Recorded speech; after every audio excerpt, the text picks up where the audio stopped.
Hello everybody and welcome to my channel. My name is Yahaira and this is the List Budgets, and on my channel I usually bring you cash saving videos and soon to come back budget with me videos. But in today's video we are doing a 2024 goals, I don't want to say update, but what our 2024 goals are for our finances, along with just a little bit of reshuffling with some of my binders, just to make it a little more organized for my liking. But yeah, so I'm gonna go ahead and start off with our 2024 goals. Hopefully you guys can read them. But yeah, so to start off with, our very first goal for 2024 is to save for our Japan trip in September. The total that we need for that right now is $9,775. It's a little bit of a funky number because we do already have some Airbnb gift cards going towards it. And then we've bought some yen in advance when the yen was really weak compared to the dollar, so we figured why not get a little more bang for our buck. That number will continue to fluctuate here and there because I do apps to get like gift cards. So like with Fetch, I'll redeem Airbnb gift cards. With Shopkick, I'll do Airbnb gift cards to help not compensate, but to help lower what we need to save from our budget and get a little bit closer to that goal.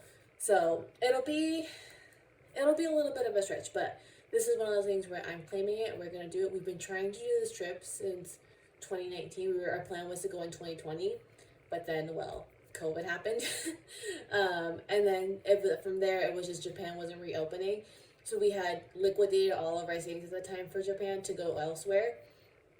But now we're like, no, it has to happen. We're finally doing this. We're gonna do it. So that's that. And then up next is another savings goal is to save for a trip to Lambeau Field. The total for that that's currently needed is $6,453. If you're new around here or if you haven't mentioned it in a while, this is a trip that I want to do with my dad. My mom and my sister plan on going as well. But he's a huge Packers fan. His dream has always been to see a Packers game at Lambeau Field. But my dad's that kind of person, he would never do it for himself. Like, he talks about it and says he wants to do it, but then for one reason or another won't do it. So me and my mom have taken it upon ourselves to take him. The amount that I'm saving is to cover all of my expenses and to cover all of his expenses. I don't know if my mom intends to chip in or my sister, but it's one of those things where I think if they do, that's great, and I'll put that money elsewhere. But I'm not asking them to chip in anything because since this was my idea to pay for him, and that way for him, he doesn't have to worry about anything. Like, he really has no excuse to go. All I have to do is tell him, all you gotta do is ask for the time off work, and that's all you gotta do. Don't even worry about food. Don't worry about like a rental car, the tickets, nothing. Like, it's all covered on my part. So that's another one where these two already is asking a lot of our budget.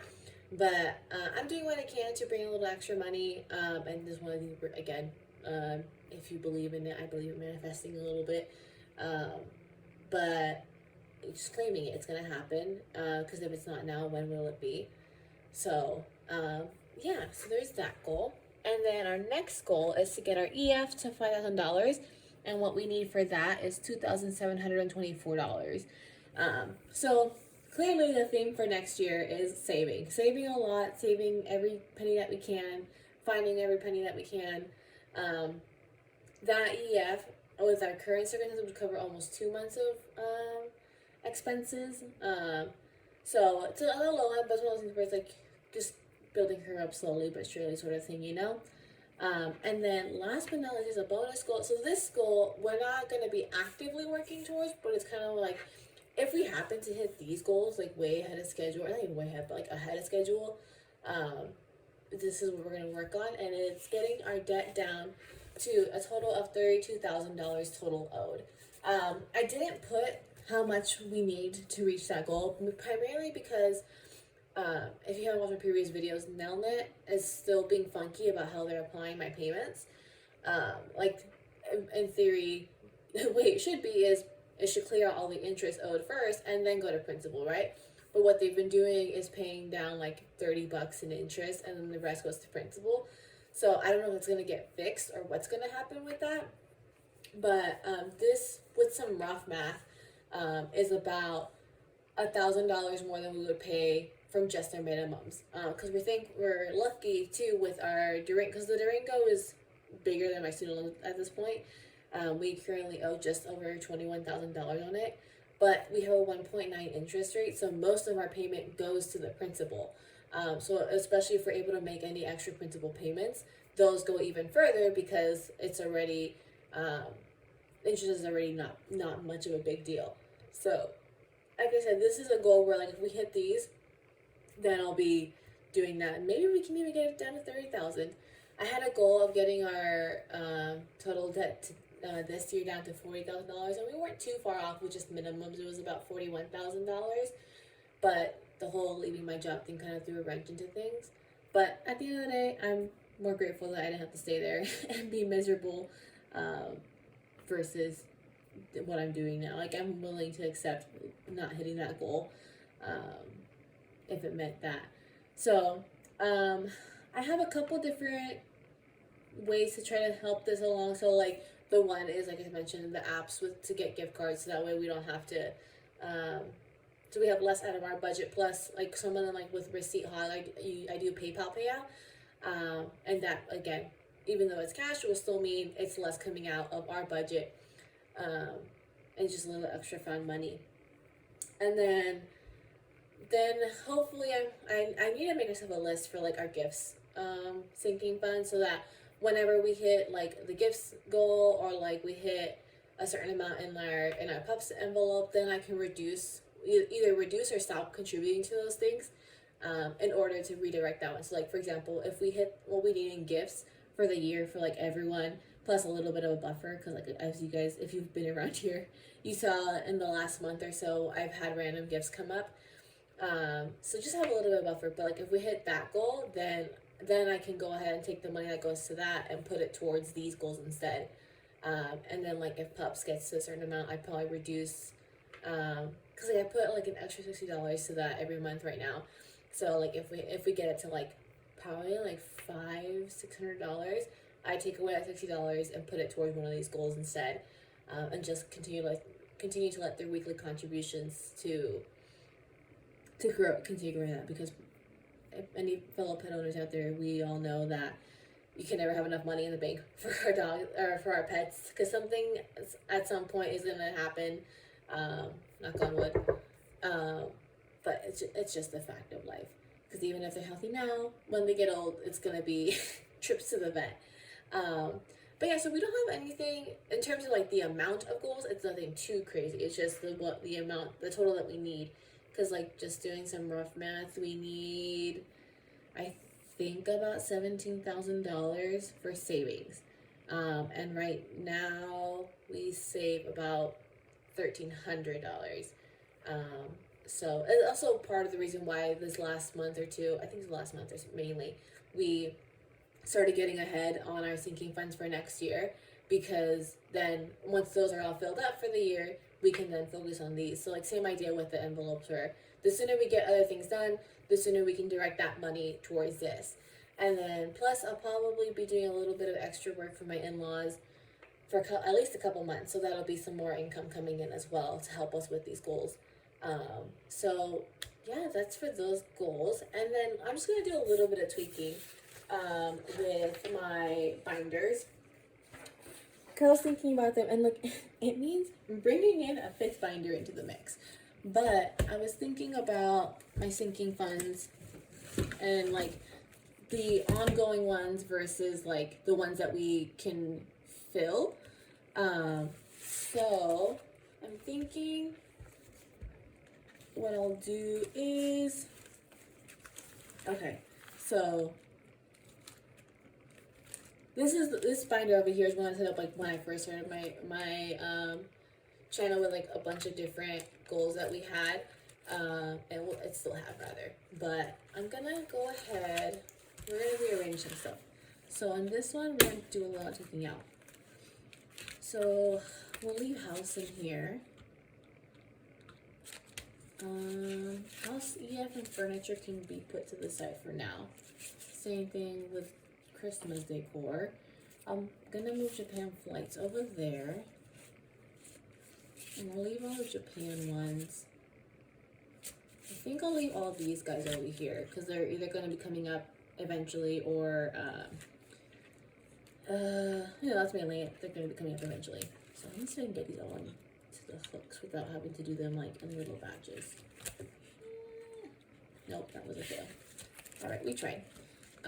If you're also new around here, again, just haven't mentioned in a while, I have so many envelopes for Japan because usually when I plan a trip, I like to break it up into chunks versus like having like a one big fund, kind of like how I have it Lambo for the one big fund.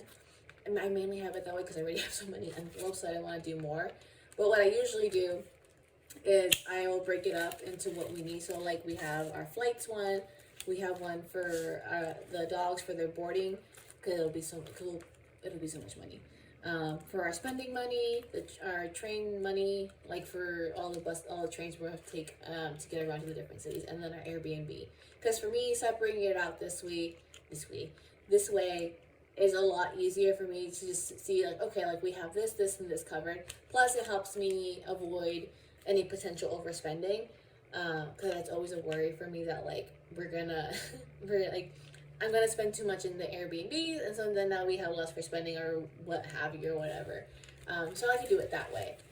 But in this one, I'm gonna go ahead and move car maintenance and medical to start over here because they are ongoing. I might have to close this.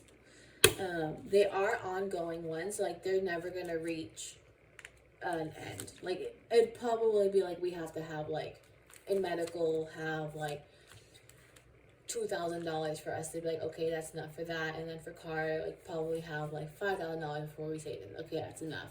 5,000 is probably way too high, but a couple thousand at least before we end it. And this, it'd be a dream to hit those goals, but I doubt we're gonna hit those goals. So those are, I see them as ongoing funds. I am gonna move. I'm gonna put Japan flights right here before Curl registration. Mainly because I'm also contributing to it next month. So put that there, and then these will stay there. Gifts I'm gonna leave here. It's kind of ongoing, kind of not. But because they can reach an end. Clothes and electronics. I think clothes for sure will move over because clothes is going to be ongoing to a degree. Because it's like we'd have to have like a couple hundred in there in order for me to be like, okay, we're done contributing to that. And with I only put $5 a month or $5 a week right now, it's going to take a hot minute to reach that. Electronics, I think I will leave here because this one is a little more finite. So you will see this binder now in videos. So I'm gonna have five binders in my videos for the most part. Again, it's kind of similar with the vacation thing. Like some people might find this like overkill, but for me, it's easier to have everything separated out like this and a little more organized. It's just easier for me to digest and like wrap my head around sort of thing. But yeah, so all my binders are ready for next year. So we'll have our variable spending, my spending, our saving challenges. These are coming back not next week, but the week after that, once we start budgeting for January. Savings, sinking funds, and then more sinking funds over here. Just kind of like, these are more fixed sinking funds, and then these are more like either future ones or variable ones. Or like ongoing ones. But yeah, so that'll do it for this video. We got our goals for next year. We got our binder set up for next year. I'm excited. I'm nervous because it's very aggressive goals that we have, but I think we can do it. It's gonna happen. We're gonna make it work. But yeah, so that'll do it for today's video. If you like it, please give it a thumbs up, and if you haven't already, please subscribe. And then since this is my last video of 2023, I do want to say thank you so much to everyone who's watched or subscribed. It means a whole lot to me, and if you've commented as well, it means a whole lot to me. I didn't know what to expect when I first started this channel, and to even hit 80 subscribers is kind of great to me. I know this may not seem like a whole lot to people, but I don't know. I really appreciate you guys. I hope you guys stick around. I hope to see more of you next year. And I'm just excited to keep sharing our budgeting journey with you guys. So I'll see you guys next week. Bye.